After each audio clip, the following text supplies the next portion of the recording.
Hello and welcome to another Phrase of the Day video. Today's expression is hit it out of the park. I saw it in a cooking competition where there was an activity in which the participants were divided into two teams that had to compete against each other. They interviewed one guy and asked him what he thought about his team. He said he was confident that the team was full of talented people and that they would hit it out of the park. To hit it out of the park means to perform extremely well. It is used to describe doing something not just good, but especially excellent. This phrase comes from the sport of baseball.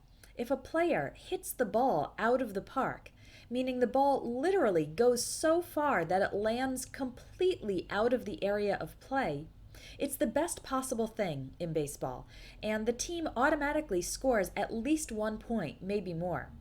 So the expression hit it out of the park is used more generally to describe any exceptionally good performance. That's all for today. I hope that the next time you have to use English in your life, you'll hit it out of the park.